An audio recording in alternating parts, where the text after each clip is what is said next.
গুরু কৃপাই কেবলম। আমি আজ আলোচনা করব বৃশ্চিক রাশির বিশাখা নক্ষত্র নিয়ে। পূর্বে আলোচনা করেছি আপনাদের অনুরাধা নক্ষত্র নিয়ে। বৃশ্চিক রাশির তিনটি নক্ষত্র, 16 নম্বর নক্ষত্র হচ্ছে বিশাখা নক্ষত্র, 17 নম্বর নক্ষত্র অনুরাধা নক্ষত্র, 18 নম্বর নক্ষত্র হচ্ছে জ্যেষ্ঠা নক্ষত্র। বিশাখা নক্ষত্রের দুটি ভাগ, একটি ভাগ তুলা রাশিতে অবস্থিত এবং অন্য ভাগটি বৃশ্চিক রাশিতে অবস্থিত। এই নক্ষত্রের অধিপতি গ্রহ হল বৃহস্পতি। গণ হচ্ছে দেবারি গণ, অর্থাৎ রাক্ষসগণ। এই নক্ষত্রের জাতক জাতিকাদের রাক্ষসগণ হয়ে থাকে, যোনি ব্যগ্র হয়ে থাকে।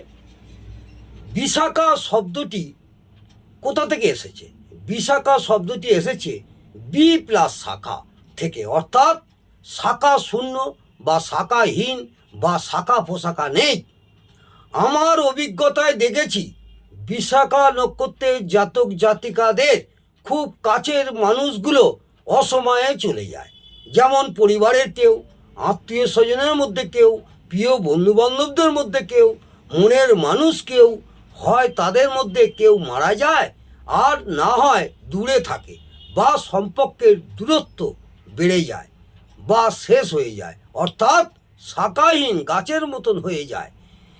যে শাখা পোশাখা নিয়ে সে সুন্দরভাবে একটা নিজের পৃথিবী গড়ে তোলার চেষ্টা করে, তার আগেই শাখাহীন হয়ে পড়ে।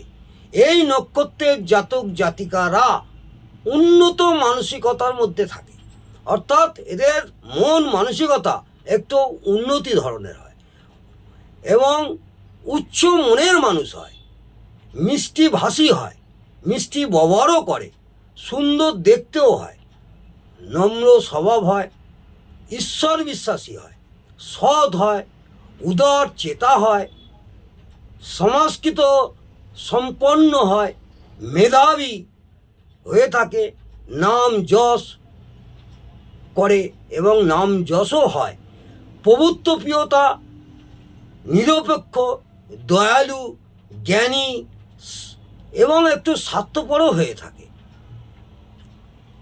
কার্যসিদ্ধির ব্যাপারে সজাগ থাকে, বুদ্ধি এবং কর্মক্ষমতা বেশি থাকার জন্য নানা রকম কর্মের সঙ্গে যুক্ত থাকে। এদের জাতক জাতিকারা যত চঞ্চলতা থাকুক না কেন, যে কাজে হাত দেয় সেই কাজ সম্পূর্ণ না করে ছাড়ে না। এদের এই একটা গুণ আছে, কাজটা সম্পূর্ণ করবে। এরা সাধারণত ফাইন আর্ট, নাচ গান, বসা, শিল্পকর্ম, সাহিত্য, কাব্য, কবিতা, নাটক, ভ্রমণপ্রিয়, এমনকি প্রবাসীও হয়ে থাকে। কৌশলী রাজনীতিবিদও হয়।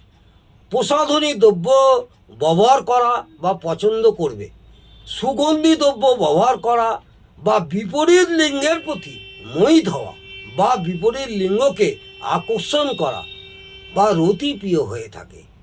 একটু বেশি মেজাজিও হয়ে থাকে, কিছুটা রাগী প্রকৃতিরও হয়। কিন্তু এই জাতক জাতিকারা সৎ হয়ে থাকে এবং জ্ঞানশীলও হয়ে থাকে। এরা প্রভুত্বপ্রিয় হয়, মর্যাদা বোধ সম্পন্ন হয়ে থাকে, আত্মবিশ্বাসীও হয়ে থাকে, সুস্পষ্ট কথাবার্তা বলতে ভালোবাসে এবং শুনতেও পছন্দ করে। সফলতা না পাওয়া পর্যন্ত চেষ্টা চালায় এবং সাহসীও থাকে। যে কোনো ব্যাপারে বীরত্ব দেখায়, কারোর অধীনস্থ থাকতে এরা চায় না।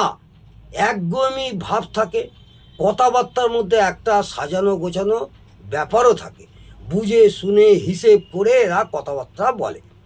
বিশাখা নক্ষত্রের জাতকদের সাধারণত একটু পেটের সমস্যা, কিডনির সমস্যা, প্রস্টেট গ্ল্যান্ডের সমস্যা, লোয়ার অ্যাবডোমেন অর্থাৎ তলপেটের সমস্যা, সুগার হওয়ার সম্ভাবনা একটু দেখা যায়। বিশাখা নক্ষত্রের জাতিকাদেরও যৌনাঙ্গ, রেকটাম, গাইনি সংক্রান্ত মহিলাদের ঋতুর গোলমাল, প্রস্রাবের সমস্যা, সিস্ট হওয়ার সম্ভাবনা দেখা যায়। এই হলো আজকে বিশাখা নক্ষত্র নিয়ে আলোচনা করলাম। আগামী দিনে বৃশ্চিক রাশির 18 নম্বর নক্ষত্র জ্যেষ্ঠা নক্ষত্র নিয়ে আলোচনা করব। যদি আমার এই ভিডিওটি আপনাদের ভালো লাগে তাহলে একটা লাইক করবেন এবং আমাকে উৎসাহিত করার জন্যে অবশ্যই সাবস্ক্রাইব করবেন এবং লাইক করে আমাকে উৎসাহিত করবেন যাতে আরও ভালো ভালো ভিডিও আপনাদের আমি বলতে পারি। নমস্কার, জয় মাতা।